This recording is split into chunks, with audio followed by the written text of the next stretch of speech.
Through the lens of political realism, the importance of water in space. Future space colonization, whether on the Moon or Mars, will revive structural characteristics of political realism observed in early human societies.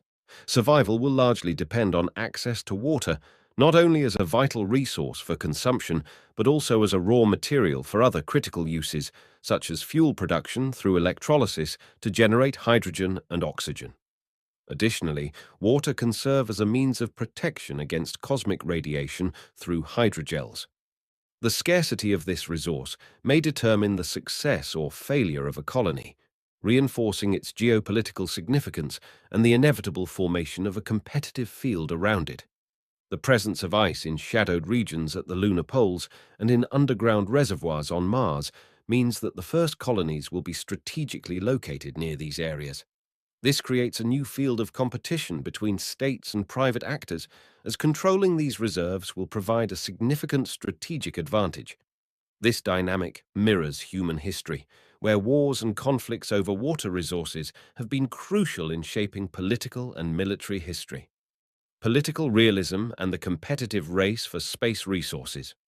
Political realism, as a theory of international relations, argues that states operate in an anarchic system where survival and security are their primary goals.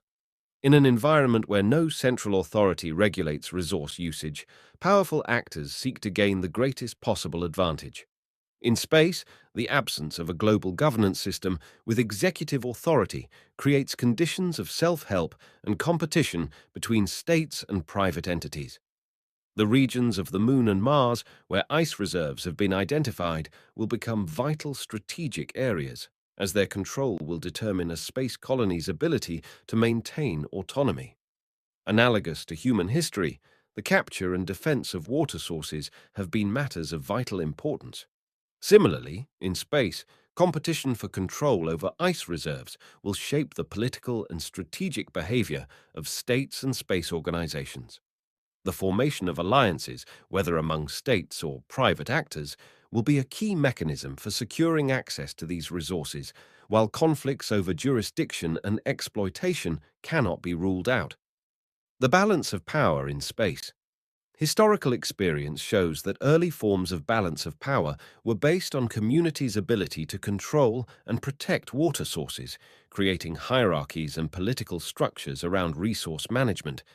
Similarly, in space competition, resource control will determine the power of spacefaring states and entities, shaping a new hierarchy. The most powerful space actors will seek to establish local hegemonies around critical water regions, while weaker players will be forced to join alliances or find alternative means of survival. Furthermore, competition over water in early societies led to technological advancements, such as irrigation and storage systems, which strengthened those who possessed the technology. Likewise, on the Moon or Mars, extraction, transportation, and storage technologies for water will play a decisive role in securing geopolitical advantages. Legal and diplomatic challenges. The management of water resources in space will also pose serious legal and diplomatic challenges.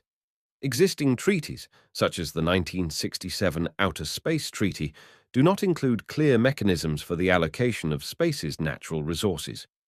As technological advancements make resource exploitation feasible, international tensions over who has the right to utilize them are expected to rise.